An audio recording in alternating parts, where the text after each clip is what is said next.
78 mensajes perdidos. Mamá, por favor, háblanos. Por favor. Mi hijo prometió ayudarme a recuperarme de la cirugía cardíaca. En vez de eso, me dejó sola para ir a la playa con mi nuera. Cuando le llamé, él dijo, no me hagas sentir culpable, estamos aquí para relajarnos, no para servirte.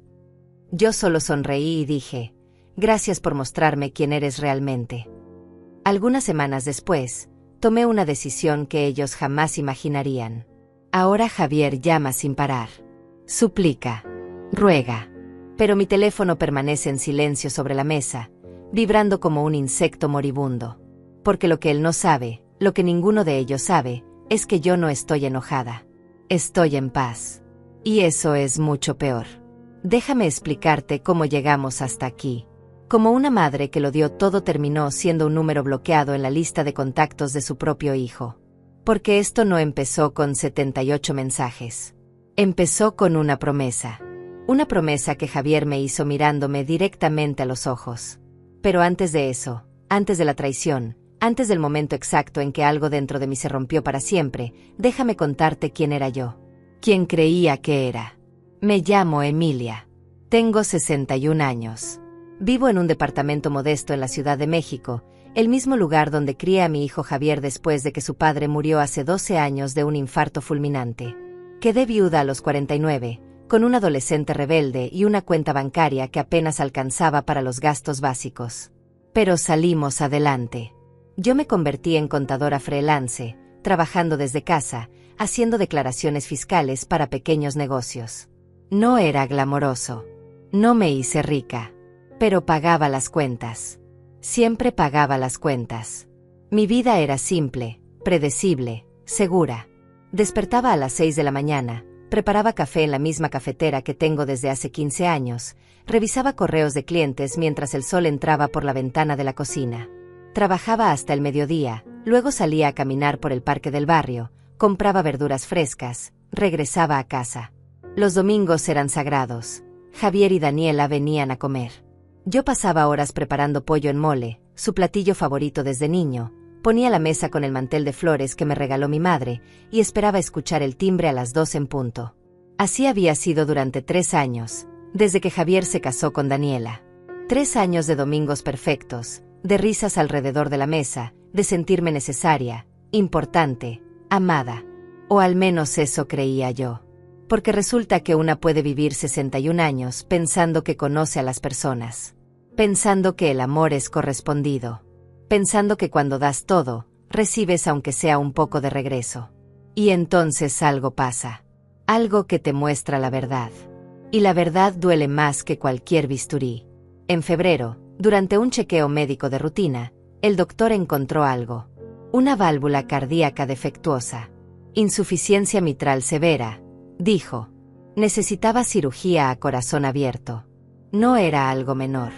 Era de esas cirugías donde firmas papeles aceptando que puedes no despertar. Donde te hacen elegir a quién llamar en caso de emergencia. Donde enfrentas tu propia mortalidad en una hoja de consentimiento informado. Tenía miedo. Un miedo profundo, primitivo, del tipo que te despierta a las 3 de la mañana con el corazón acelerado y las manos sudando. Pero traté de no mostrarlo. Nunca fui buena mostrando debilidad. Esa fue siempre mi maldición. Ser la fuerte, la que resuelve, la que aguanta. Cuando le conté a Javier, vino a mi casa esa misma tarde. Se sentó en el sofá de la sala, el mismo sofá donde solía hacer su tarea de niño, y me escuchó explicarle todo. Los riesgos, la recuperación, el tiempo que estaría vulnerable, incapaz de valerme por mí misma.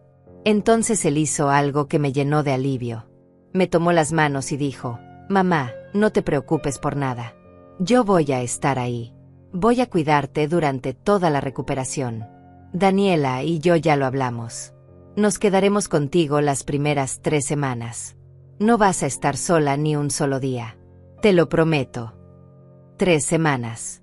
Lo prometió. Lo dijo con esa voz firme, segura, la misma voz que usaba cuando era niño y me prometía portarse bien en la escuela. Daniela estaba junto a él, asintiendo, sonriendo con esa sonrisa perfecta que siempre me pareció un poco ensayada pero que yo elegí creer sincera. Por supuesto, Emilia. Somos familia. Para eso estamos. Yo les creí. Dios mío, ¿cómo les creí? Sentí que todo el miedo se aliviaba un poco. No estaría sola. Mi hijo estaría ahí. Todo saldría bien. La cirugía fue programada para el 12 de marzo. Las semanas previas las pasé preparándome, comprando cosas que facilitarían mi recuperación, organizando mi cuarto para que todo estuviera al alcance de la mano. Javier venía cada 2 días a preguntar cómo iba todo, si necesitaba algo. Parecía genuinamente preocupado. Parecía. El 11 de marzo, la noche antes de la cirugía, él y Daniela vinieron a cenar. Traje comida china porque yo no podía cocinar con el estómago hecho nudo de nervios. Comimos en silencio incómodo. Antes de irse, Javier me abrazó largo rato y susurró: «Todo va a salir bien, mamá. Mañana a primera hora estaré en el hospital. No te voy a dejar sola». Esa noche no pude dormir. Me quedé mirando el techo, escuchando el reloj de la sala marcar cada segundo, pensando en todo lo que podía salir mal. Pensando que tal vez esa era la última noche en mi propia cama. Pensando que tal vez debía haber dicho más te quiero. Pensando que tal vez nunca fui suficiente. A las 5 de la mañana sonó la alarma.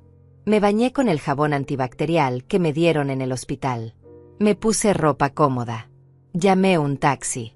Y fui sola al hospital porque Javier dijo que llegaría directamente allá. Llegué al hospital a las 6:30 de la mañana.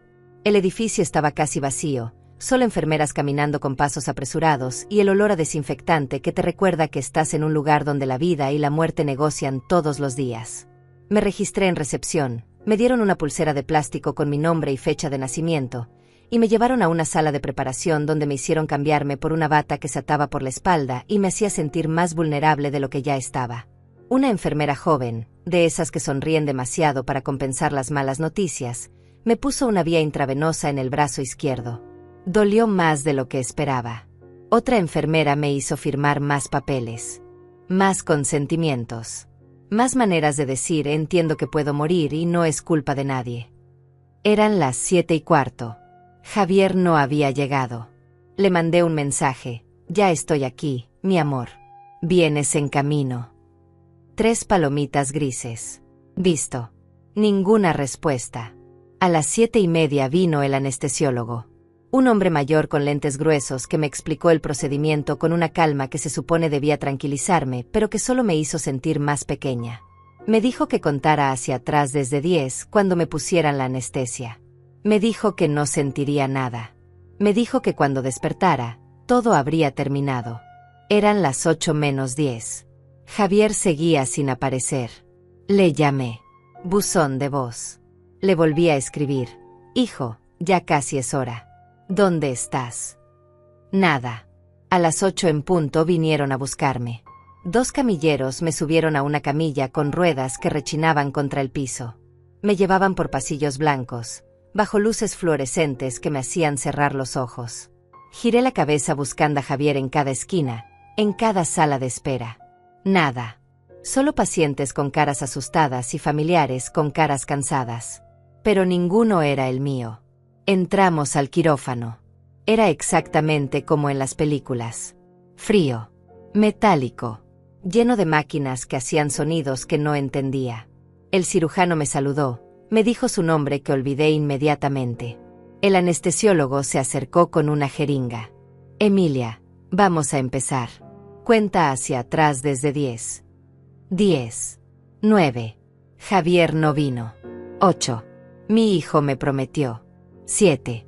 Me lo prometió mirándome a los ojos. 6. 5. ¿Por qué? 4. 3. Y todo se volvió negro. Desperté en recuperación. No sé cuánto tiempo después. Podían haber sido minutos u horas. El tiempo no existía. Solo existía el dolor. Un dolor profundo, central, como si me hubieran partido en dos y me hubieran vuelto a coser con alambre de púas. Tenía un tubo en la garganta que me impedía gritar. Tenía cables por todos lados. Tenía miedo. Y estaba sola. Una enfermera se acercó cuando me vio abrir los ojos. «Tranquila, Emilia. Todo salió bien. La cirugía fue un éxito». Ahora solo necesitas descansar. Me quitó el tubo de la garganta y tosí hasta que pensé que me iba a romper por dentro. Me dio agua con una pajita. Sabía a plástico y salvación. Mi hijo. Logré susurrar con la garganta en carne viva. Vino mi hijo. La enfermera revisó una tableta. No hay nadie registrado como visitante para usted. ¿Quiere que llamemos a alguien? No hay nadie registrado. Las palabras flotaron en mi cerebro nublado por la anestesia. No vino. Prometió estar ahí cuando despertara y no vino. No, dije. No llamen a nadie. Me pasaron a una habitación privada alrededor del mediodía. Una habitación pequeña con una ventana que daba a un estacionamiento gris. Me acomodaron en la cama con cuidado, conectaron más máquinas, me explicaron cómo usar el botón para pedir ayuda. Y me dejaron sola otra vez.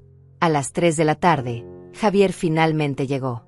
Entró a la habitación con un ramo de flores amarillas, esas flores genéricas que venden en la tienda del hospital, y una sonrisa que no le alcanzaba a los ojos. Mamá, perdón por llegar tarde. Había un tráfico horrible. ¿Cómo te sientes? Tráfico horrible. Como si eso justificara perderse la cirugía de corazón abierto de tu madre. Como si eso borrara las horas que pasé sola, asustada, buscándolo en cada rostro antes de que me durmieran. Estoy bien, mentí. Porque eso es lo que las madres hacemos. Mentimos para que nuestros hijos no se sientan mal. Se sentó en la silla junto a mi cama. Puso las flores en la mesa sin buscar un florero. Se quedó 15 minutos mirando su celular más que a mí. Me preguntó si necesitaba algo. Le dije que no. Me dijo que tenía que irse porque Daniela lo estaba esperando. Me dio un beso en la frente que se sintió frío. Y se fue. Esa noche, sola en esa habitación de hospital, conectada a máquinas que monitoreaban cada latido de mi corazón recién reparado, algo comenzó a cambiar dentro de mí. Era pequeño todavía. Apenas un susurro. Pero estaba ahí. Al día siguiente vino por la mañana. 30 minutos. Trajo un jugo que no podía tomar porque estaba en dieta líquida. No se quedó a ayudarme cuando vino la enfermera a cambiarme los vendajes. Dijo que la sangre lo mareaba. El tercer día vino por la tarde. 20 minutos. Daniela lo acompañó. Se tomó una selfie conmigo, con mi cara hinchada y mi bata de hospital, y la subió a Instagram con un texto emotivo, acompañando a mi suegra querida en su recuperación. La familia siempre está primero. 143 likes. 27 comentarios diciendo que no era tan amorosa. El cuarto día me dieron de alta. El doctor me explicó los cuidados que necesitaría. Nada de esfuerzo físico. Ayuda para bañarme.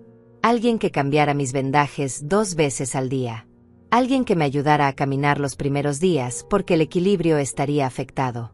Medicamentos cada 6 horas. Revisión constante de signos de infección.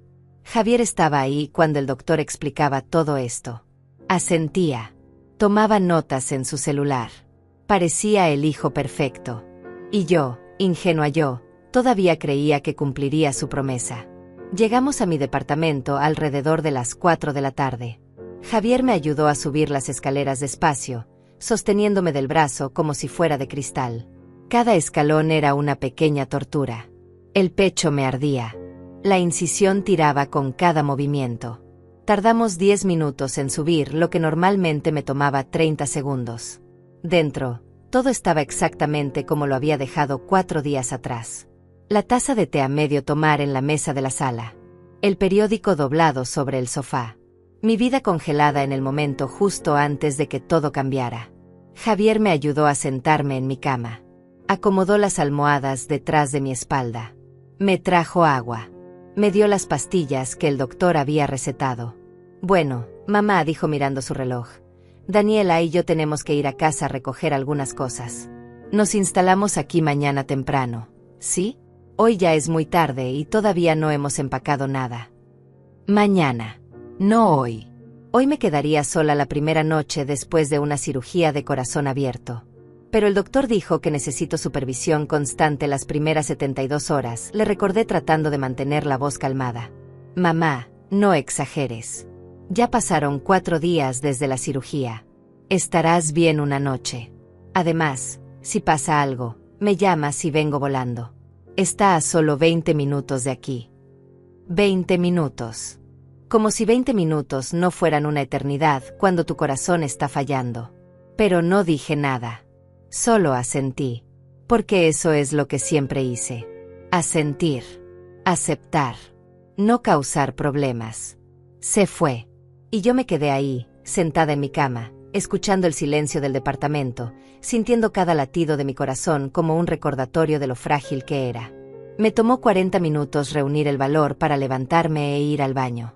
El espejo me mostró a una extraña, pálida, demacrada, con los ojos hundidos y una tristeza que no tenía nada que ver con la cirugía. Esa noche no dormí. Tenía miedo de acostarme completamente porque no sabía si podría volver a levantarme sola. Me quedé semisentada, rodeada de almohadas, viendo las horas pasar en el reloj de la mesita de noche. 3 de la mañana. 4. 5. Cada ruido de la calle me sobresaltaba. Cada palpitación irregular me llenaba de pánico. Cuando amaneció, me sentí aliviada de haber sobrevivido.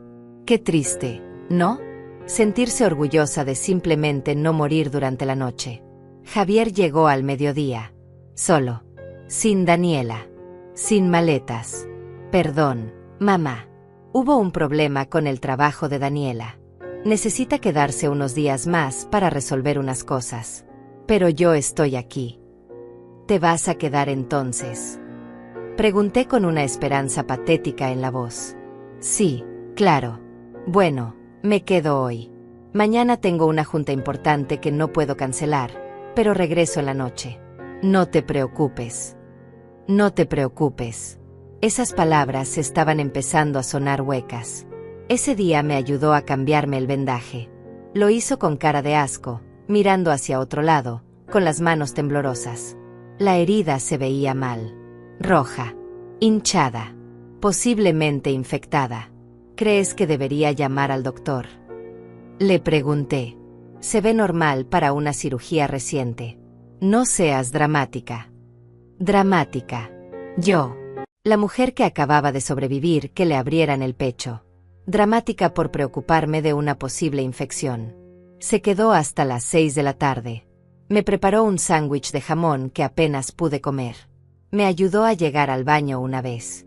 Y luego dijo que tenía que irse. Que Daniela estaba sola en casa. Que ella también lo necesitaba. Pensé que te ibas a quedar, susurré sintiendo las lágrimas empezar a formarse. Mamá, ya tengo 35 años. Tengo mi propia vida, mi propia familia. No puedo dejarlo todo para cuidarte las 24 horas. Tienes que entender eso. Su propia familia. Como si yo ya no fuera parte de ella. Como si los 35 años que dediqué a criarlo solo, a sacrificar todo por él, no significaran nada. Se fue. Otra vez sola. Otra noche de miedo y dolor y silencio. El tercer día después del alta, un domingo, no vino. Me mandó un mensaje a las 10 de la mañana. Mamá, perdón, Daniela no se siente bien. Mejor descansamos hoy. Mañana paso sin falta. Daniela no se sentía bien. Pero yo, con una herida abierta en el pecho y fiebre de 38 grados, aparentemente estaba perfectamente bien. Le contesté, hijo, creo que tengo infección. Me siento muy mal. Puedes venir aunque sea un momento. 3 palomitas grises. Visto. Ninguna respuesta. Llamé a mi vecina, Victoria. Una señora de 70 años que apenas conocía más allá de saludos corteses en el elevador. Le expliqué la situación con la voz quebrada de vergüenza. Ella llegó en 5 minutos con sopa caliente y una mirada que decía todo lo que no se atrevía a expresar con palabras. Lástima. Me ayudó a cambiar el vendaje. Me dio las medicinas. Me preparó té. Me escuchó llorar sin hacer preguntas. Y cuando se fue, me dejó su número anotado en un papel amarillo con letra temblorosa. Llámame cuando necesites. Para lo que sea. Una extraña de 70 años mostró más compasión en una hora que mi propio hijo en 3 días. El lunes en la mañana, 4º día después del alta, me desperté con un mensaje de Javier. No era ¿cómo estás? O voy para allá. Era una foto subida a sus historias de Instagram. Javier y Daniela en la playa. Trajes de baño. Cócteles con sombrillitas. Sonrisas enormes. Y un texto. Necesitábamos esto. Desconexión total. Me quedé mirando esa imagen durante 10 minutos completos, tratando de entender, tratando de encontrarle sentido. Tu madre está en casa, sola, recuperándose de una cirugía de corazón, posiblemente con una infección, y tú estás en la playa tomando piñas coladas. Les llamé. Necesitaba escuchar su voz. Necesitaba una explicación que tuviera aunque fuera un mínimo de lógica. Javier contestó al quinto tono. Se escuchaba música de fondo. Risas. Olas. Mamá, ¿qué pasa? ¿Qué pasa? Repetí sintiendo algo romperse dentro de mí. Javier, estás en la playa. Me prometiste que ibas a cuidarme.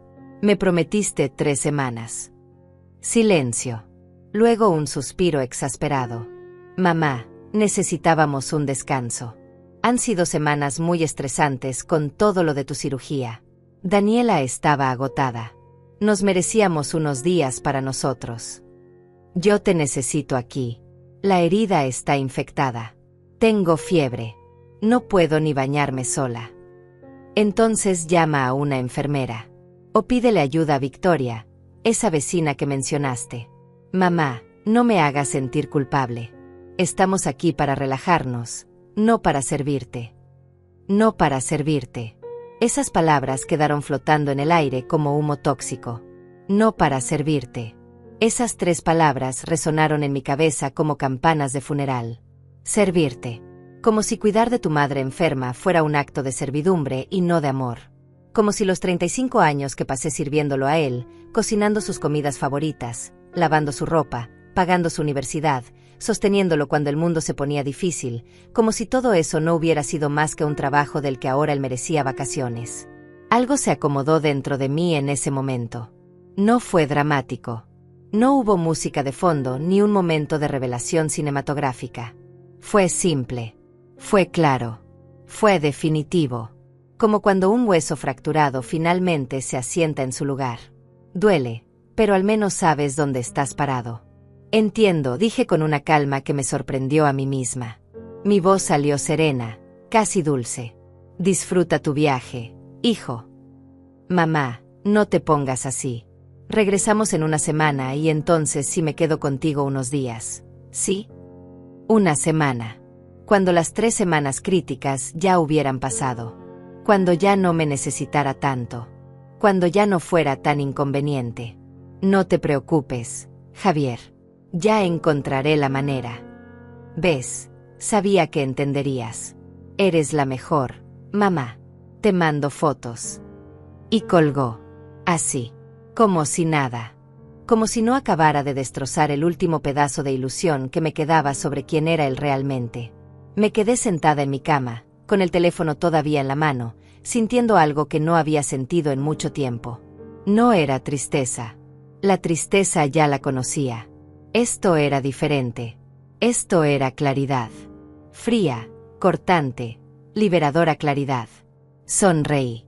Y susurré para mí misma, gracias por mostrarme quién eres realmente.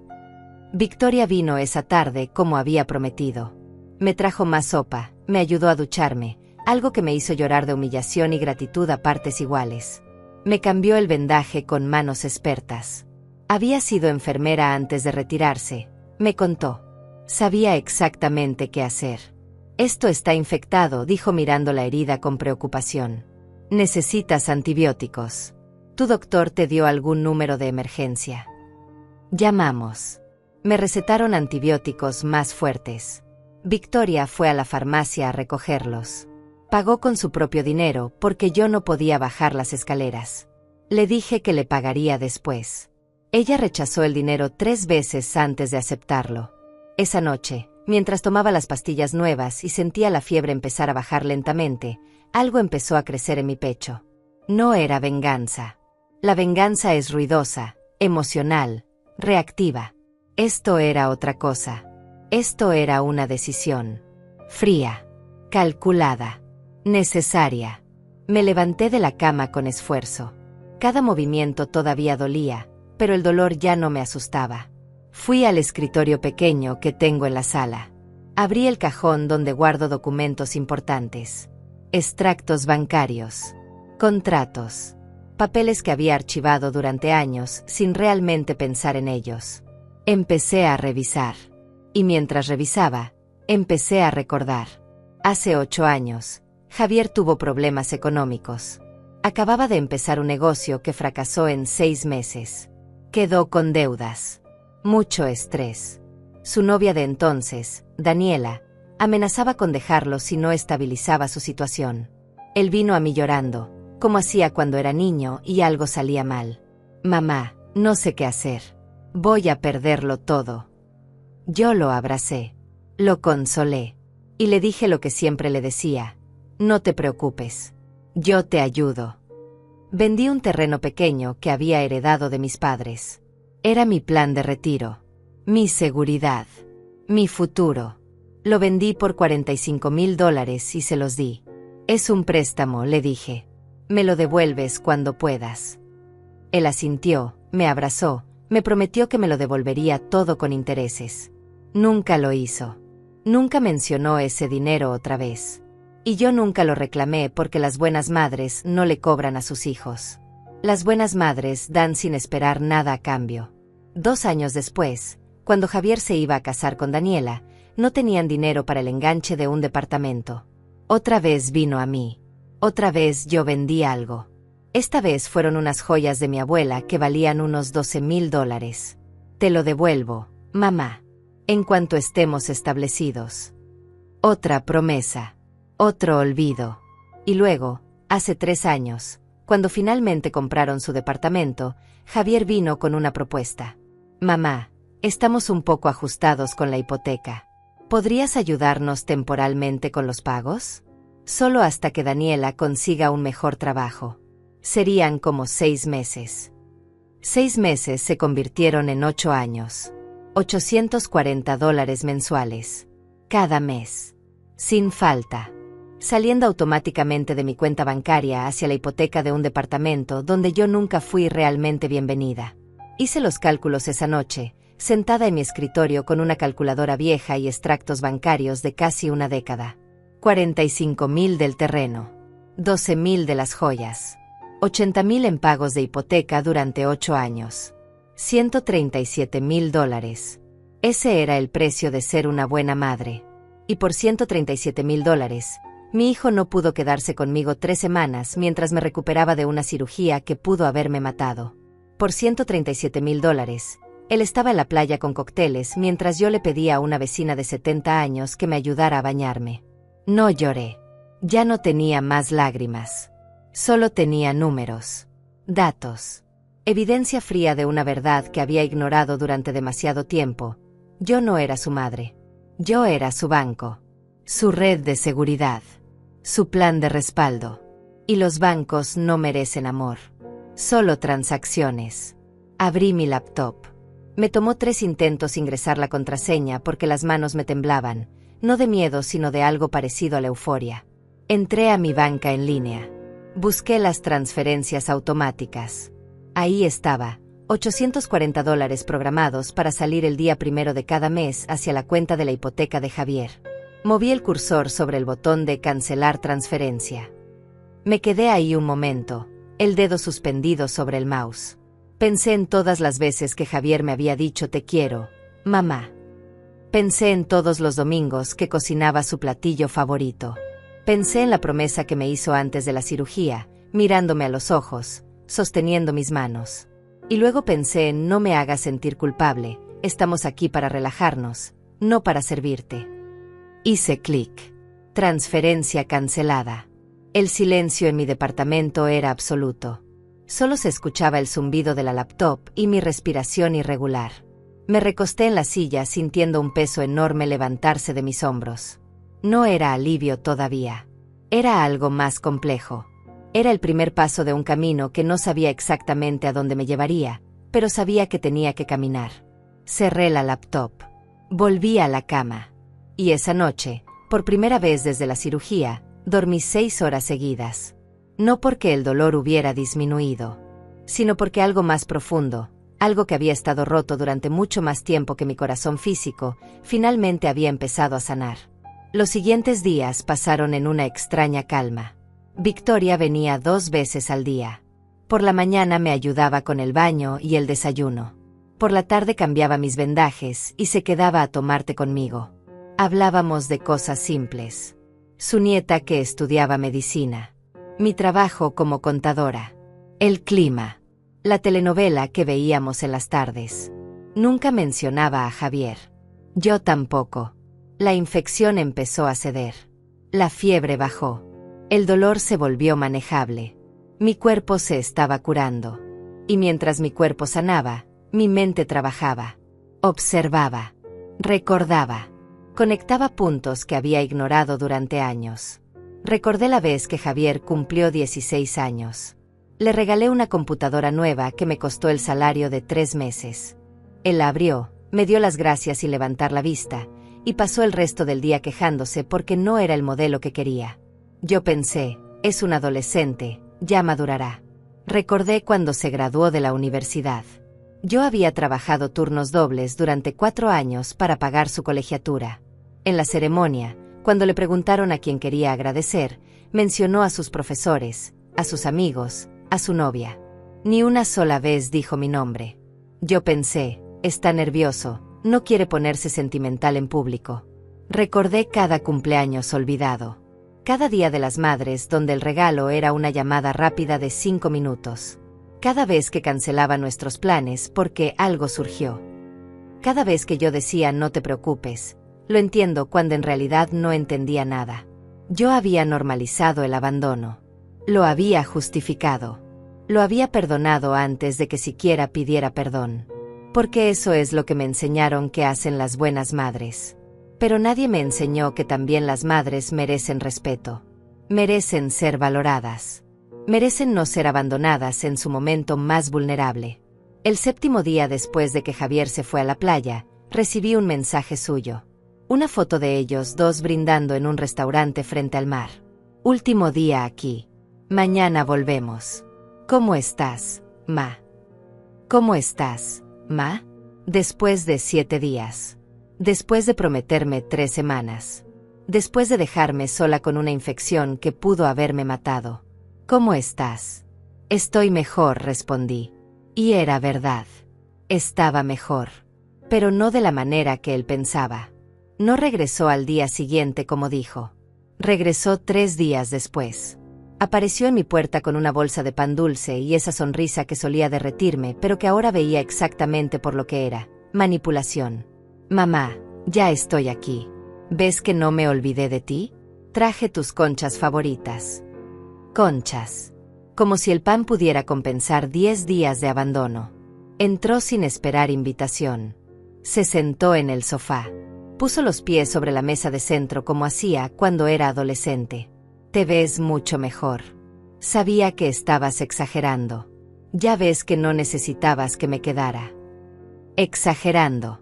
Una cirugía de corazón abierto. Una infección. Fiebre de 38 grados. Pero yo estaba exagerando. Sí, dije sentándome frente a él con cuidado.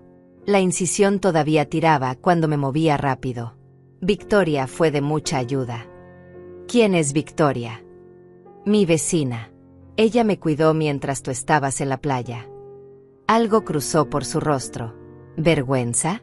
¿Culpa? Desapareció tan rápido que pude haberlo imaginado. Ah, qué bueno que tuviste ayuda entonces. ¿Ves? Al final todo salió bien. Al final todo salió bien. Como si el resultado justificara el abandono. Como si porque sobreviví, su traición no importara. Se quedó 20 minutos. Me contó del hotel. De la comida. De lo relajados que estaban. De lo mucho que Daniela necesitaba ese descanso. No preguntó por mis medicinas. No preguntó si necesitaba algo del supermercado. No preguntó cómo había pagado los antibióticos o quién me había llevado a la consulta de seguimiento con el doctor. Bueno, mamá, tengo que irme. Quedé de ayudar a Daniela con unas compras. Pero ya sabes dónde estoy si necesitas algo. Sí, sabía exactamente dónde estaba. A 20 minutos de distancia. a un mundo de distancia, a una vida de distancia. Cuando se fue, saqué mi laptop otra vez. Tenía más decisiones que tomar. Entré a la página del seguro de vida que había contratado hace 15 años. $500 mensuales durante 15 años. $90,000 pagados por una póliza de $350,000 que se activaría cuando yo muriera. El beneficiario, Javier Ramírez, mi hijo. Cambié el beneficiario. Ahora era Gabriela Moreno, mi hermana. Gabriela vivía en Guadalajara. Nos habíamos distanciado durante años por razones tontas que ahora no recordaba. Pero ella había llamado cuando supo de mi cirugía. Había ofrecido venir a cuidarme. Le dije que no era necesario, que Javier estaría aquí. Ella insistió en enviarme $1,000 por si necesitas contratar ayuda, hermana. $1,000 que nunca le pedí, pero que llegaron de todas formas. Eso es familia. No las promesas vacías. No el pan dulce de disculpa. Sino las acciones concretas. Guardé los cambios. El sistema me pidió confirmar. ¿Está segura de que desea cambiar al beneficiario? Sí. Nunca había estado más segura de algo en mi vida.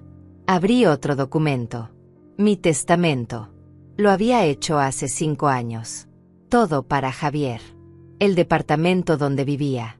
Los ahorros que me quedaban. Los muebles de mi abuela que aún conservaba. Todo. Contacté a mi abogado por correo electrónico. Necesito modificar mi testamento. ¿Cuándo podemos reunirnos? Respondió en 2 horas.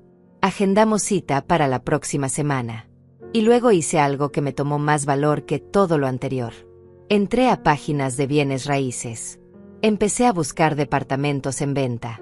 No en la Ciudad de México. En Guadalajara. Cerca de donde vivía Gabriela. Vi fotos de lugares pequeños, acogedores, con buena luz. Lugares donde podría empezar de nuevo. Donde nadie me conocería como la madre de Javier. Donde yo sería simplemente Emilia. Una mujer de 61 años que sobrevivió a una cirugía de corazón y decidió que merecía algo mejor que migajas de afecto. Guardé 3 opciones en favoritos.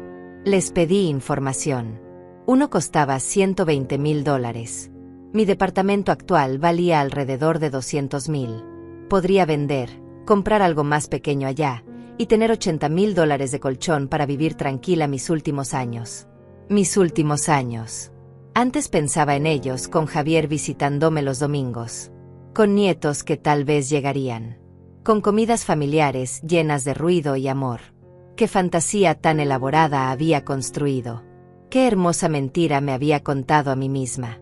Esa noche, Victoria vino como siempre. Notó algo diferente en mí. Te ves mejor, dijo mientras preparaba té. No solo físicamente. Hay algo distinto en tus ojos. Estoy tomando decisiones, le dije. Ella sonrió. Una sonrisa triste y sabia de alguien que había vivido suficiente para entender. Las mejores decisiones siempre duelen al principio. Le conté todo. Las transferencias canceladas. El testamento que cambiaría. Los departamentos en Guadalajara. Esperaba que me dijera que estaba exagerando. Que Javier era mi hijo y merecía otra oportunidad. Que la familia es familia. En lugar de eso, tomó mi mano con sus dedos arrugados y dijo, mi hija no me habló durante 5 años porque no le presté dinero para un auto. 5 años. Emilia. Y cuando volví a saber de ella fue porque necesitaba que cuidara a mis nietos gratis mientras ella trabajaba. Algunas personas solo te buscan cuando te necesitan. Y tú no le debes tu vida a nadie que solo te ve como un recurso. Lloré. Lloré todo lo que no había llorado en semanas. Victoria me abrazó y me dejó llorar en su hombro como una niña. Y cuando terminé, me sentí más ligera. Como si cada lágrima hubiera sido un peso que cargaba y finalmente podía soltar. ¿Crees que soy mala madre?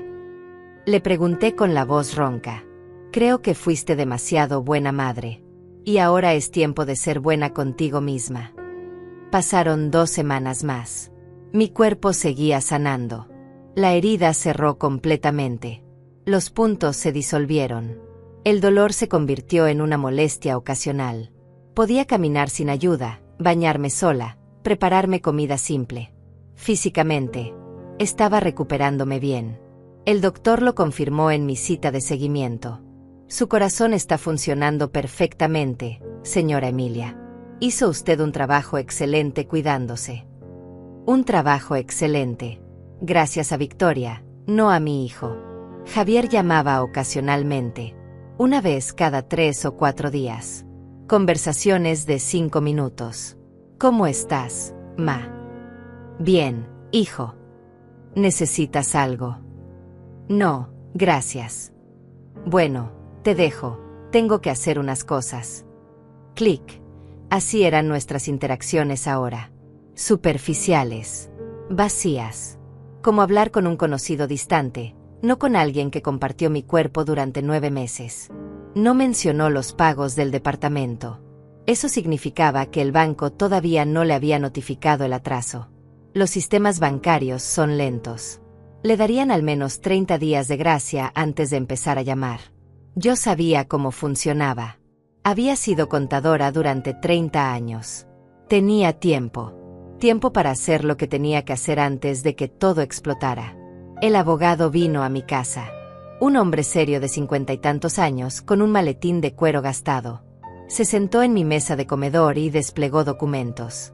Entonces, señora Emilia, entiendo que quiere hacer cambios sustanciales a su testamento. Sí. Quiero remover a mi hijo como beneficiario único. Quiero dividir todo entre mi hermana Gabriela y una fundación de caridad que ayuda a personas mayores sin familia. Levantó las cejas, pero no hizo preguntas personales. Los buenos abogados nunca lo hacen. ¿Qué porcentajes desea asignar? 50% para mi hermana. 50% para la fundación. ¿Y su hijo? Nada. Escribió en silencio. Luego levantó la vista. Señora Emilia, debo advertirle que su hijo podría impugnar este testamento. Especialmente si puede demostrar que existía una relación previa y que el cambio fue súbito. Que lo intente. Tengo documentación de cada peso que le he dado durante los últimos 10 años. Tengo mensajes de texto mostrando su abandono durante mi cirugía. Tengo evidencia suficiente para mostrar por qué tomé esta decisión. Asintió lentamente. Entiendo. Entonces procederemos. Necesitaré que firme aquí, aquí y aquí. Firmé. Mi mano no tembló ni una sola vez. Cuando el abogado se fue, me senté en el sofá y miré alrededor de mi departamento. 30 años de vida acumulada en estas paredes. Fotos de Javier en diferentes edades. Su diploma de secundaria enmarcado. El dibujo que me hizo cuando tenía 6 años que decía «Mamá, eres la mejor del mundo» con letras torcidas. Me levanté y empecé a descolgar las fotos. Una por una. Las puse en una caja. No las tiré. No podía. Pero tampoco podía seguir mirándolas todos los días, recordándome de una relación que existía solo en mi imaginación. El dibujo fue lo último. Me quedé mirándolo durante largo rato. Mamá, eres la mejor del mundo. Qué fácil es amar a tu madre cuando tienes 6 años y ella resuelve todos tus problemas. Qué difícil cuando tienes 35 y te das cuenta de que ella también es una persona con necesidades, con miedos, con un corazón que puede romperse. Guardé el dibujo en la caja. Cerré la tapa. Y la guardé en el closet del cuarto de huéspedes que alguna vez pensé sería para mis nietos. Contacté a una agente de bienes raíces. Le expliqué que quería vender mi departamento. Vino al día siguiente. Una mujer eficiente de 40 años con tacones altos y una tablet. Recorrió cada habitación tomando fotos y notas. Es una buena propiedad, dijo. Ubicación excelente. Bien mantenida. Podemos listarla por $210,000 y probablemente conseguir ofertas rápido. El mercado está caliente ahora mismo. ¿Cuánto tiempo tomaría vender? Si tenemos suerte, 1 mes. Tal vez menos. Hagámoslo. Firmé el contrato de listado. En 3 días, las fotos estaban en línea. En 1 semana, tuvimos la primera visita. Una pareja joven esperando su primer bebé. Miraban el departamento con ojos soñadores, imaginando su futuro aquí, como yo alguna vez imaginé el mío. Les ofrecí café. Les conté que había criado a mi hijo aquí, que estas paredes tenían buenos recuerdos. Mentí, pero eran mentiras amables. El tipo de mentiras que ayudan a vender propiedades. Hicieron una oferta 2 días después. $205,000. Acepté. Todo estaba en movimiento ahora, como piezas de dominó cayendo en secuencia. No podía detenerlo aunque quisiera. Y no quería. Llamé a Gabriela. No habíamos hablado mucho desde la cirugía más allá de mensajes cortos. Su voz sonó sorprendida cuando contestó. «Emilia, ¿estás bien? ¿Pasó algo?» «Estoy bien. Mejor que bien, de hecho. Necesito hablar contigo sobre algo importante». Le conté todo. Cada detalle. La promesa rota. El abandono. Las transferencias de dinero durante años. Las decisiones que estaba tomando. Mi plan de mudarme a Guadalajara. Hubo silencio largo del otro lado de la línea. Luego escuché un sollozo. «Emilia, yo no sabía que estabas pasando por todo esto sola. Debí haber insistido en ir cuando te operaron». No podía saber. Yo tampoco sabía que las cosas estaban tan mal hasta que pasó. «Ven a Guadalajara. Por favor. Puedes quedarte conmigo mientras buscas departamento. O quédate todo el tiempo que necesites. Tengo una habitación extra que nunca uso. Sería bueno tenerte cerca, hermana». Hermana.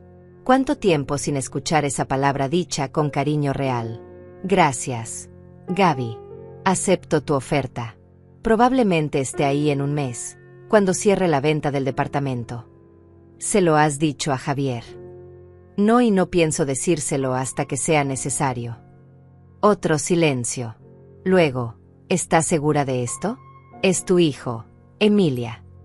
«Es mi hijo. Pero yo también soy una persona. Y merecía mejor». «Sí, sí merecías». Colgamos con la promesa de hablar más seguido. Y por primera vez en años, sentí que tenía familia de verdad. No por obligación de sangre, sino por elección mutua. El primer día del mes siguiente llegó.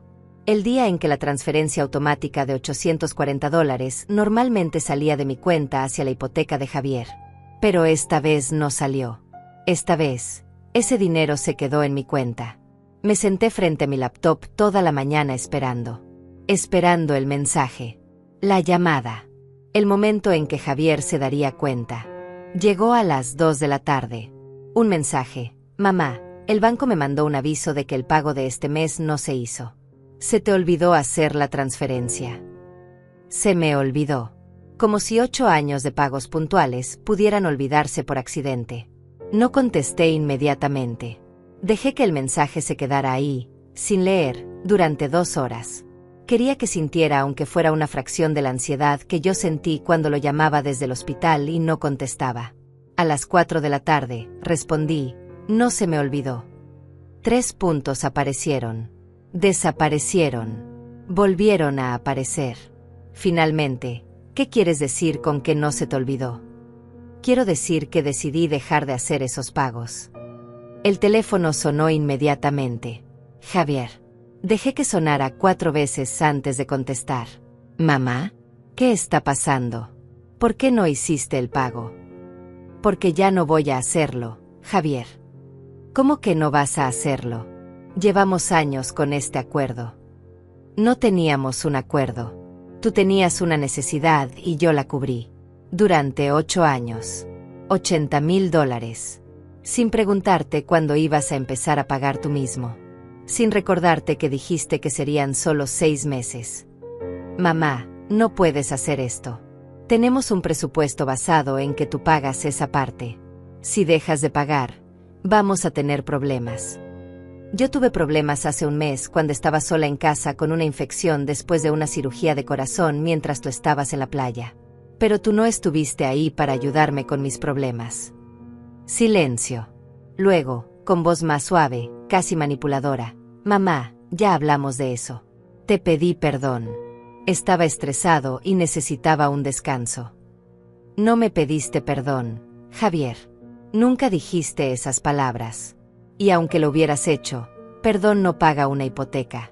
Perdón no borra 8 años de dependencia financiera de tu madre. Mamá, por favor, no hagas esto. Somos familia». Su voz había cambiado. Ya no era exigente. Ahora sonaba desesperada. Casi suplicante.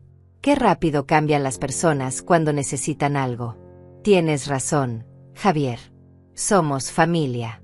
Y las familias se apoyan mutuamente. Se cuidan cuando están enfermas. Cumplen las promesas que hacen. Pero parece que tenemos diferentes definiciones de lo que significa familia. ¿Esto es venganza? ¿Me estás castigando? Venganza. Qué palabra tan dramática para algo tan simple. No es venganza. Es consecuencia. Durante 35 años te he dado todo. Tiempo, dinero, amor. Y pensé que eventualmente recibiría algo de vuelta. No necesariamente dinero. Solo presencia. Solo que estuvieras ahí cuando más te necesitaba. Pero no estuviste. Y eso me mostró algo importante, que no puedo seguir siendo tu red de seguridad mientras tú ni siquiera te molestas en verificar si yo tengo una. Te llamaba. Te mandaba mensajes. Desde la playa. Mientras bebías cócteles. Mientras yo le pedía a una vecina extraña que me ayudara a bañarme porque no podía levantar los brazos. Tus llamadas no significaron nada, Javier. Eran solo ruido para sentirte menos culpable. Escuché respiración pesada del otro lado. Luego la voz de Daniela en el fondo. ¿Qué pasa? ¿Por qué estás gritando? Javier murmuró algo que no alcancé a escuchar. Mamá volvió con voz tensa. Necesito que hagas ese pago. Es importante. Si no lo haces este mes, nos van a cobrar recargos. Entonces págalo tú. Es tu departamento, tu hipoteca, tu responsabilidad. No puedo. No tenemos ese dinero extra este mes. Gastamos en el viaje y... Gastaron en el viaje. Repetí las palabras dejando que el absurdo se asentara entre nosotros. Tenían dinero para una semana en la playa, pero no tienen dinero para pagar su propia casa. Eso no es justo. Merecíamos ese viaje. Habíamos estado planeándolo por meses. Yo merecía que mi hijo cumpliera su promesa. Pero aquí estamos. Hubo un largo silencio. Podía escucharlo pensando, calculando, buscando el ángulo correcto para manipularme de regreso a mi papel de siempre. Está bien, dijo finalmente. Tienes razón. Debí haber estado ahí. Fui un mal hijo. Pero no puedes dejarme en la calle por un error. Por favor, mamá. Solo este mes. Haz el pago este mes y el siguiente yo me encargo. Te lo prometo. Otra promesa. Como la promesa de 3 semanas de cuidado.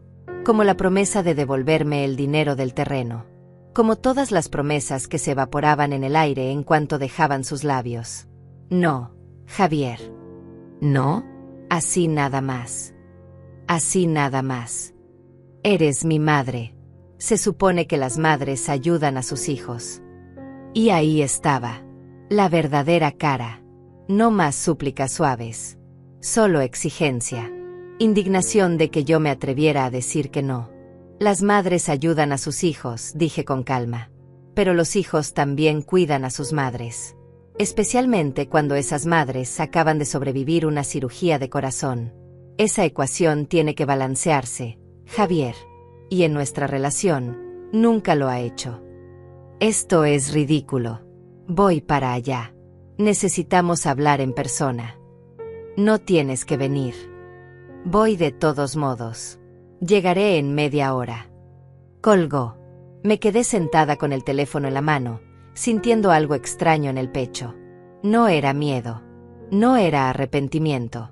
Era anticipación. Durante 35 años había evitado la confrontación. Había tragado palabras. Había aceptado migajas y llamado eso amor. Pero esa Emilia había muerto en una mesa de operaciones. Esta nueva Emilia, la que había despertado con un corazón reparado y ojos claros, esa Emilia estaba lista para la conversación que debió haber ocurrido años atrás. Preparé café. Puse tazas en la mesa. No porque pensara que terminaríamos tomándolo juntos como familia, sino porque necesitaba algo que hacer con las manos. Algo normal. Algo que me recordara que no importaba lo que pasara en los próximos minutos, yo seguiría siendo yo. Ya no definiéndome por mi papel de madre, sino simplemente siendo Emilia. Llegó exactamente 32 minutos después. Toqué la puerta con golpes fuertes, impacientes. Abrí. Estaba parado ahí con Daniela. Por supuesto que había traído refuerzos. Ella llevaba un vestido color verde menta y una expresión de preocupación que no le alcanzaba los ojos. «Mamá, tenemos que hablar», dijo Javier entrando sin esperar invitación. Daniela lo siguió, sus tacones resonando contra el piso de madera. «Siéntense», dije señalando la sala. Se sentaron juntos en el sofá, presentando un frente unido. Yo tomé la silla individual frente a ellos. Como en una negociación de negocios. ¿Qué era exactamente lo que era esto? «Explícame qué está pasando», demandó Javier. «Y quiero la verdad, no dramitas». Dramitas. Reducir mi dolor a dramitas. La verdad es simple. Durante 8 años he pagado $840 mensuales de tu hipoteca. Eso suma $80,000. Antes de eso, te di $45,000 del terreno de mis padres y $12,000 de las joyas de mi abuela. $137,000 en total. Y cuando te pedí 3 semanas de tu tiempo para cuidarme después de una cirugía que pudo haberme matado, me diste 3 días mediocres y luego te fuiste a la playa. Ya te dije que necesitábamos ese descanso, interrumpió Daniela con voz aguda. La miré directamente por primera vez. Tú no estabas en esta conversación, Daniela. Esto es entre mi hijo y yo. Soy su esposa. Lo que lo afecta a él me afecta a mí. Exactamente. Y lo que me afecta a mí debió haberlo afectado a él. Pero no lo hizo. Porque en esta familia, el dolor solo va en una dirección. Hacia mí. Nunca desde mí. Javier se inclinó hacia adelante. Está bien, cometí un error. No debí irme cuando lo hice. Pero eso no justifica que me dejes sin apoyo financiero de la nada. Podías haberme dado un aviso. Podíamos haber hecho un plan de transición. Como el plan de transición que hicimos hace 8 años, cuando dijiste que solo necesitabas 6 meses de ayuda. O como la conversación que nunca tuvimos sobre cuándo empezarías a pagarme de vuelta el dinero del terreno. Se recostó en el sofá, frustrado. No tenía el dinero para pagarte. Lo sabes. Hemos tenido gastos. Gastos. Como viajes a la playa. Como el auto nuevo que compraron el año pasado. Como las cenas en restaurantes que suben a Instagram cada semana. No es justo que me juzgues por cómo gasto mi dinero. Tienes razón. No es justo. Así como no es justo que tú hayas asumido que mi dinero era tu dinero durante casi una década. Así como no es justo que me hayas hecho creer que tenías problemas financieros mientras vivías una vida cómoda con mi dinero subsidiando tu hipoteca. Daniela puso su mano sobre la de Javier. Un gesto de apoyo. O de control. Emilia, entiendo que estés molesta. Pero esto nos afecta mucho. Literalmente no podemos pagar la hipoteca completa este mes. Necesitamos esos $840. Entonces consíguelos de otro lado. Recorten gastos. Cancelen suscripciones. Coman en casa en lugar de restaurantes. Hagan lo que millones de personas hacen cuando tienen responsabilidades financieras. Pero no es mi problema ya. Claro que es tu problema. Soy tu hijo. La voz de Javier subió de volumen. No puedes simplemente abandonarme. La palabra quedó flotando en el aire. Abandonar. Él me estaba acusando a mí de abandono. El hombre que me dejó sola 3 días después de una cirugía de corazón. El hombre que nunca devolvió ni un peso de los $137,000 que le di. Ese hombre me estaba acusando de abandono. Me reí. No pude evitarlo. Una risa corta, amarga, llena de años de absurdo acumulado. ¿Abandonarte? Javier, yo no te estoy abandonando. Estoy dejando de permitir que me uses. No te estoy usando. Eres mi madre. Se supone que me ayudes. Te ayudé. Durante 35 años. Te di todo lo que tenía y algunas cosas que no tenía. Vendí mi futuro para pagarte el tuyo. Y pensé que estabas siendo buena madre. Pero lo único que hice fue criarte para creer que merecías todo sin dar nada a cambio. Se puso de pie. No voy a quedarme aquí escuchando esto. Vine a resolver un problema y lo único que haces es atacarme. No te estoy atacando. Te estoy mostrando la realidad. Una realidad que debía haberte mostrado hace años. Javier caminó hacia la puerta, pero se detuvo con la mano en la perilla. Se giró con los ojos rojos, no sé si de lágrimas o de rabia. ¿Sabes qué? Siempre supe que eras egoísta. Papá solía decirlo. Decía que todo lo hacías para sentirte superior, para que te debiéramos algo. Tenía razón. Esas palabras me golpearon como un puño en el estómago. Su padre. El hombre que había muerto hace 12 años y que Javier ahora usaba como arma porque no podía defenderse. Tu padre nunca dijo eso. Y si lo hubiera dicho, habría estado equivocado. Pero es conveniente para ti reescribir la historia, ¿verdad? Convertirme en la villana para no tener que enfrentar que tú eres el problema. ¿Yo soy el problema? Tú eres la que está destruyendo esta familia. No hay familia que destruir, Javier. Eso es lo que estoy tratando de decirte. Lo que teníamos no era familia. Era una transacción. Yo daba, tú tomabas. Y cuando finalmente necesité algo de vuelta, no estuviste. Eso no es familia. Eso es conveniencia. Daniela se puso de pie también, acomodándose el vestido. Emilia, creo que está siendo muy dura. Javier te quiere. Solo está pasando por un momento difícil económicamente. Un momento difícil que dura 8 años. Y que mágicamente incluye dinero para vacaciones, pero no para responsabilidades. Las vacaciones son importantes para la salud mental, replicó ella con esa voz ensayada que usaba cuando quería sonar razonable. Especialmente después de todo el estrés de tu cirugía. El estrés de mi cirugía. Como si ellos hubieran sido los que estuvieron en la mesa de operaciones. Como si ellos hubieran sido los abandonados. ¿Sabes qué? Dije poniéndome de pie también. Mi incisión protestó levemente con el movimiento, un recordatorio físico de por qué estábamos aquí. Tienen razón. Soy terrible. Soy egoísta. Soy una mala madre. Y por eso, será mejor que a partir de ahora busquen ayuda en otro lado. Porque esta mala madre ya no está disponible. No puedes hacer esto, dijo Javier con voz temblorosa. ¿Qué vamos a hacer con la hipoteca? Sinceramente, Javier, no lo sé. Y por primera vez en 35 años, no es mi problema resolver. Vamos a perder el departamento. Entonces véndanlo. Consigan algo más pequeño que puedan pagar ustedes solos. Ajusten su estilo de vida a su realidad económica, como hacen los adultos responsables. Daniela tomó su bolso del sofá. Vámonos, Javier. Es obvio que tu madre no está siendo racional. Tal vez cuando se le pase el berrinche podamos hablar como adultos. Berrinche. Mi límite saludable era un berrinche. Mi decisión de dejar de financiar su vida era un berrinche. No es un berrinche, Daniela. Es una decisión permanente. Y sí, váyanse. Esta conversación terminó. Javier me miró con una expresión que nunca le había visto. Era algo entre odio y desesperación. Vas a arrepentirte de esto, mamá. Cuando estés sola y vieja y no tengas a nadie, vas a recordar este momento y te vas a arrepentir.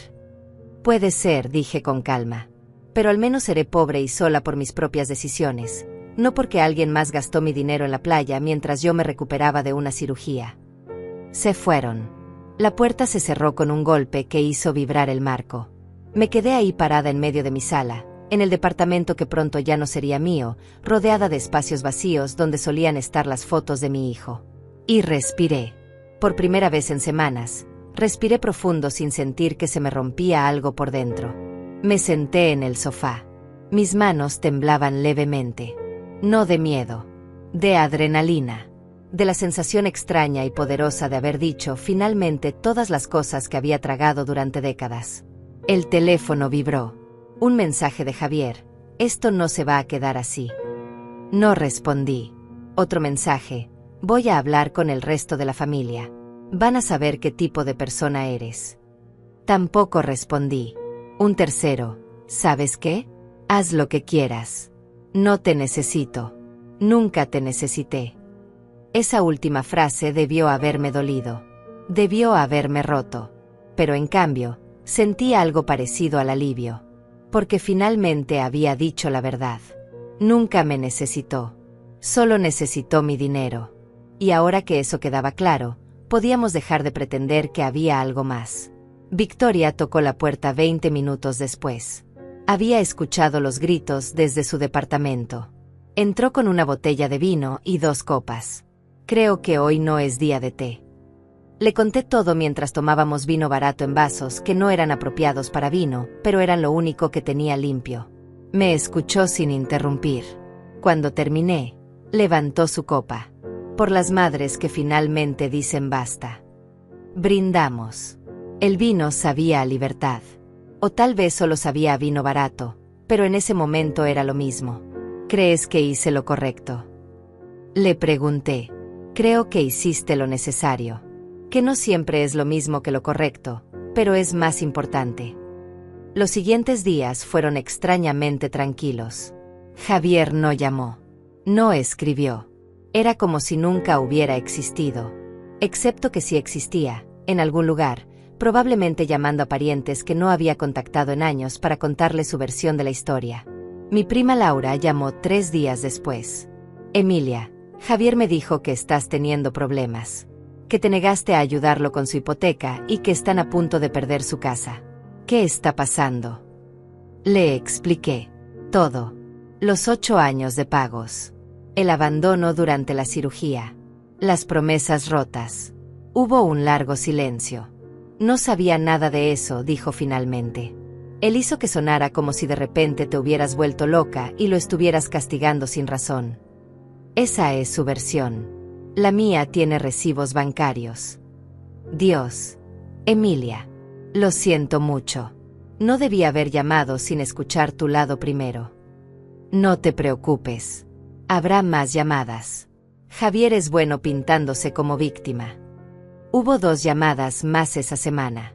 Parientes distantes. Amigos de la familia que no sabían realmente nada, pero querían opinar de todos modos. A todos les di la misma explicación tranquila, sin drama, solo hechos. Algunos entendieron. Otros no. Dejé de importarme quién estaba de qué lado. La venta del departamento avanzaba. Los compradores pasaron la inspección. Se aprobó su hipoteca. La fecha de cierre se fijó para 3 semanas después. Todo estaba cayendo en su lugar como fichas de dominó cuidadosamente colocadas.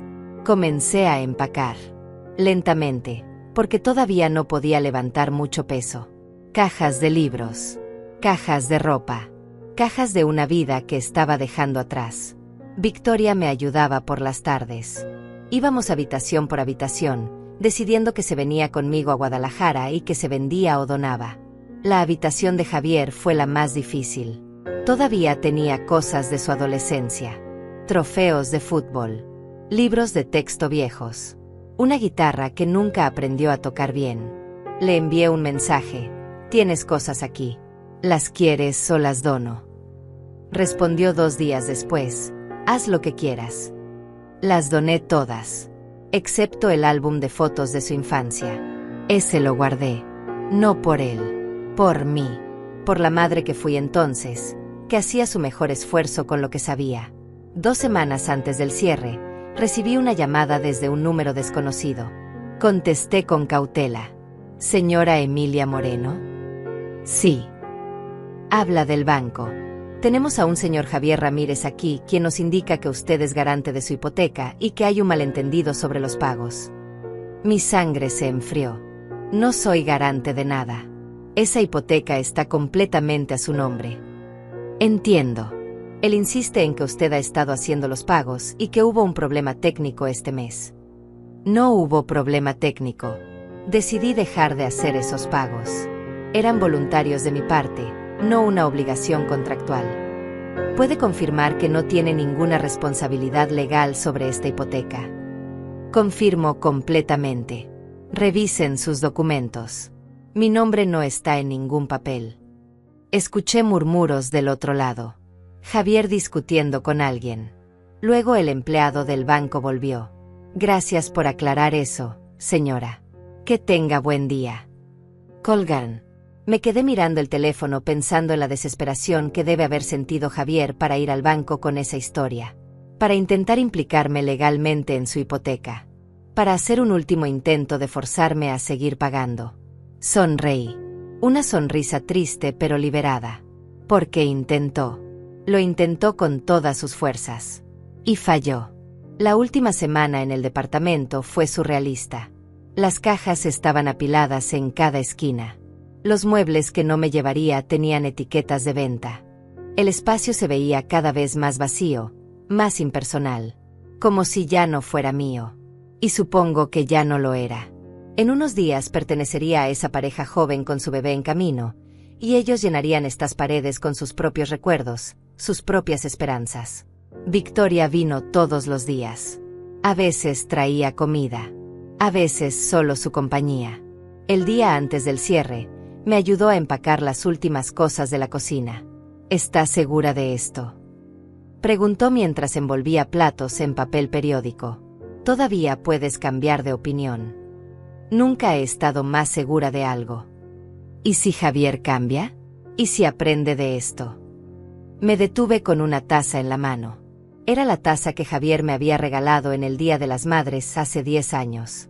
Decía mejor mamá del mundo con letras doradas que ya se estaban borrando. Si cambia, me alegraré por él. Pero ese cambio no puede depender de que yo siga siendo su red de seguridad. Tiene que venir de él, de adentro. Y yo no puedo esperarlo sacrificando mi propia paz. Envolví la taza y la metí en una caja marcada como donación. Esa noche, sola en mi habitación casi vacía, mi teléfono vibró. Era Javier. No un mensaje de texto. Una llamada. Miré la pantalla iluminarse con su nombre. Dejé que sonara. Una vez. 2 veces. 3. 4. 5. 6. Al 7º timbre, contesté. Hola, Javier. Silencio. Luego respiración irregular. Mamá. Su voz sonaba rota. Mamá, por favor. Nos van a quitar el departamento. El banco nos dio 30 días. Por favor, ayúdanos. Solo esta vez más. Te prometo que después encontraremos la manera de pagarlo nosotros. Otra promesa. ¿Cuántas llevábamos ya? No, hijo. Por favor. Ahora estaba llorando. Llorando de verdad. No sé qué más hacer. Ya intenté conseguir un préstamo y me lo negaron. Daniela está furiosa conmigo. Su familia piensa que soy un fracaso. Todo se está cayendo a pedazos y tú eres la única que puede ayudarme. Javier, escúchame bien. Voy a decir esto una sola vez. No voy a ayudarte. No porque quiera verte sufrir, sino porque ayudarte ahora sería lastimarte más. Durante 8 años te permití vivir por encima de tus posibilidades. Te permití creer que el dinero simplemente aparecía. Te protegí de las consecuencias de tus decisiones. Y lo único que logré fue criarte para ser un hombre de 35 años que no sabe cómo resolver sus propios problemas. Soy tu hijo. Lo eres. Y precisamente por eso debí haberte enseñado esto hace años. Pero nunca es tarde. Javier, pierdan el departamento si tienen que perderlo. Consigan algo más pequeño. Aprendan a vivir dentro de sus medios. Crezcan. Porque esto que estás haciendo ahora, llamándome desesperado, no es amor de hijo. Es dependencia. Y yo ya no puedo alimentar esa dependencia. Te odio. Lo dijo en voz baja, casi en un susurro. Te odio tanto. Lo sé. Y está bien. Prefiero que me odies siendo honesta que me ames por mi dinero. Colgó. No volvió a llamar. El día del cierre llegó. Firmé papeles durante 2 horas. Cada firma era un paso más lejos de la vida que conocía. La agente de bienes raíces me entregó un cheque por $198,000 después de comisiones y gastos. Lo doblé y lo metí en mi bolso. Casi $200,000. Mi futuro condensado en un pedazo de papel. Los compradores llegaron con su bebé recién nacido. La esposa me abrazó. Gracias por vendernos este lugar. Criaremos a nuestra hija aquí. Haremos muchos recuerdos felices. Espero que sí, dije con sinceridad. Este lugar merece eso. Salí del edificio donde había vivido 30 años con 2 maletas y una sensación de vértigo. Victoria me esperaba afuera con su auto. Lista. Lista. Me llevó a la estación de autobuses. El autobús a Guadalajara salía en 1 hora. Mientras esperábamos, tomamos café aguado de máquina en vasos de plástico. ¿Vas a extrañar la ciudad?, preguntó Victoria. Voy a extrañarte a ti. Sonrió con los ojos húmedos. Tienes mi número. Y Guadalajara no está tan lejos. Puedo visitarte. Me gustaría eso. Cuando anunciaron mi autobús, nos abrazamos largo rato. Gracias, le susurré. Por todo. Por cuidarme cuando nadie más lo hizo. Cuídate, Emilia. Y recuerda que hiciste lo correcto. Aunque duela. Subí al autobús. Encontré mi asiento junto a la ventana. Mientras el autobús salía de la estación, miré la ciudad desaparecer detrás de mí. En algún lugar ahí estaba Javier. Probablemente odiándome. Probablemente culpándome por todo. Y estaba bien. Porque por primera vez, su dolor no era mi responsabilidad arreglar. El viaje duró 7 horas.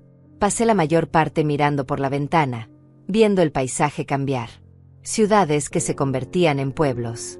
Pueblos que se convertían en campos. Como mi vida transformándose frente a mis ojos. Gabriela me esperaba en la estación de Guadalajara. Cuando la vi, algo dentro de mí se rompió. Corrí hacia ella tanto como mi pecho todavía en recuperación me lo permitió. Nos abrazamos ahí en medio de la estación, 2 hermanas que habían perdido demasiado tiempo siendo extrañas. Bienvenida a casa, dijo. Casa. Qué palabra tan extraña y hermosa. Su departamento era pequeño pero acogedor. Tenía una habitación para mí con una ventana que daba a un jardín lleno de flores. Es temporal, dijo Gabriela. Hasta que encuentres tu propio lugar. O te quedas todo el tiempo que quieras. Lo que prefieras. Me quedé 2 semanas. En ese tiempo, visité 3 departamentos. El tercero era perfecto. Un lugar pequeño en un edificio tranquilo. Un dormitorio, una sala con mucha luz, una cocina funcional. Costaba $115,000. Hice la oferta ese mismo día. Mientras esperábamos que se aprobara todo, Gabriela y yo nos reconectamos. Hablamos de nuestra niñez, de nuestros padres, de los años perdidos por peleas tontas que ninguna de las dos recordaba bien. Perdimos tanto tiempo, dije una tarde mientras tomábamos café en su balcón. Pero tenemos ahora, respondió ella. Y todos los años que vienen. Mi teléfono vibraba ocasionalmente. Mensajes de Javier que no abría. Llamadas que no contestaba. Al principio eran frecuentes. Luego empezaron a espaciarse. Un mensaje cada 2 días. Luego cada 3. Luego una vez a la semana. Hasta que un día, 6 semanas después de que llegara a Guadalajara, los mensajes cambiaron de tono. Ya no eran súplicas. Ya no eran insultos. Eran algo diferente. Mamá. Vendimos el departamento. Conseguimos uno más pequeño que podemos pagar. Daniela consiguió un segundo trabajo. Yo también. Estamos aprendiendo a vivir diferente. No respondí, pero lo leí. 3 días después, otro mensaje. Sigo enojado contigo. Pero entiendo por qué lo hiciste. No lo apruebo. Pero lo entiendo. Seguí sin responder. Una semana más tarde. ¿Estás bien? ¿Dónde estás? Fui a tu departamento y hay otras personas viviendo ahí. Victoria me dijo que te fuiste, pero no me dijo a dónde. Finalmente, respondí. Estoy bien. Estoy en un lugar donde soy valorada por quien soy, no por lo que puedo dar. ¿Puedo saber dónde? Todavía no. Y así quedó. Él mandaba mensajes ocasionales. Yo respondía brevemente. No había reconciliación. No había momento de película donde todo se arreglaba con un abrazo. Pero había algo.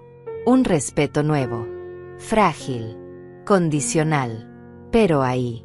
2 meses después de llegar a Guadalajara, me mudé a mi propio departamento. Gabriela me ayudó a desempacar. Colgamos cortinas. Armamos muebles nuevos que compré con mi dinero, para mi espacio, para mi vida. Esa noche, sola en mi nuevo hogar, me senté en el balcón con una taza de té. El aire olía diferente aquí. Más limpio. Más fresco. O tal vez solo olía a posibilidad. Mi teléfono vibró. Javier otra vez. Esta vez era una foto. Él y Daniela en un departamento pequeño, claramente más modesto que el anterior. Se veían cansados. Pero había algo diferente en sus ojos. Algo que se parecía a madurez. El mensaje decía: primer mes pagando todo nosotros solos. No fue fácil, pero lo logramos. Sonreí. Escribí: me alegro por ustedes. ¿Podemos hablar algún día? En persona. Algún día. Cuando ambos estemos listos. ¿Cuándo será eso? No lo sé todavía. Y era verdad. No lo sabía. Tal vez en 6 meses. Tal vez en 1 año. Tal vez nunca. Pero por primera vez, estaba bien no saberlo. Estaba bien vivir en la incertidumbre. Porque la certeza que tenía antes, esa de ser la madre que siempre estaba ahí sin importar qué, me había costado todo. Victoria me llamó esa semana. ¿Cómo va todo por allá? Bien. Diferente. Pero bien. ¿Has sabido de Javier? Un poco. Está aprendiendo. ¿Y tú? ¿Estás feliz? Me detuve a pensarlo. ¿Feliz? No exactamente. Había días difíciles. Días donde extrañaba la familiaridad de mi vida anterior, incluso con todo su dolor. Pero había algo más profundo que felicidad. Había paz. Había dignidad. Había la satisfacción tranquila de saber que finalmente me había elegido a mí misma. Estoy en camino, dije finalmente.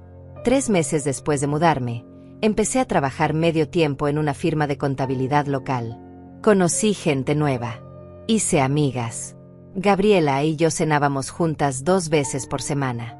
Los domingos ya no eran para cocinar durante horas para gente que no apreciaba el esfuerzo. Eran para mí. Para caminar en el parque. Para leer. Para simplemente existir sin tener que justificar mi valor. Y los mensajes de Javier continuaban. Esporádicos. A veces pasaban semanas sin nada. Luego llegaba una foto. Un mensaje corto. Pagamos la renta a tiempo. Daniela recibió un ascenso. Estamos ahorrando. Nunca respondía con mucho. Un qué bueno aquí. Un me alegro allá. Mantenía la distancia. Porque había aprendido algo importante. Puedes amar a alguien desde lejos. Puedes desearle bien sin sacrificarte por ellos. 6 meses después de irme de Ciudad de México, recibí un mensaje diferente. Mamá, ¿recuerdas que dijiste que tal vez algún día podríamos hablar? Ya es algún día. Miré el mensaje durante largo rato. Pensé en todo el camino recorrido. En la cirugía. En el abandono. En las decisiones difíciles. En la paz encontrada. Y escribí: ven a Guadalajara el próximo mes. Te mando la dirección de una cafetería. Podemos tomar café. 1 hora. Y veremos cómo va. 1 hora. Es todo lo que puedo ofrecer ahora. Acepto. No sé qué pasará en esa cafetería. No sé si habrá reconciliación o solo cierre. No sé si Javier realmente ha cambiado o si solo está siendo estratégico. Y lo más importante, ya no necesito saberlo. Porque mi vida ya no depende de él. Mi felicidad no está condicionada a que él finalmente se convierta en el hijo que siempre quise. Soy Emilia. Tengo 62 años. Sobreviví una cirugía de corazón. Sobreviví el abandono. Y sobreviví la decisión más difícil que una madre puede tomar: dejar ir. Y si estás leyendo esto, si eres alguien que siempre ha sido el fuerte, el que da, el que resuelve, quiero que sepas algo: mereces reciprocidad. Mereces que te valoren. Y está bien dejar de ser la red de seguridad de alguien que ni siquiera se molesta en revisar si tú también necesitas ser sostenida. Porque al final, el amor verdadero no se mide en cuánto puedes soportar. Se mide en cuánto respeto hay. Y yo finalmente aprendí a respetarme a mí misma. Entonces, déjame preguntarte algo. ¿Tú ya aprendiste? ¿O sigues esperando que las personas cambien mientras tú sigues dando pedazos de ti que nunca te devuelven?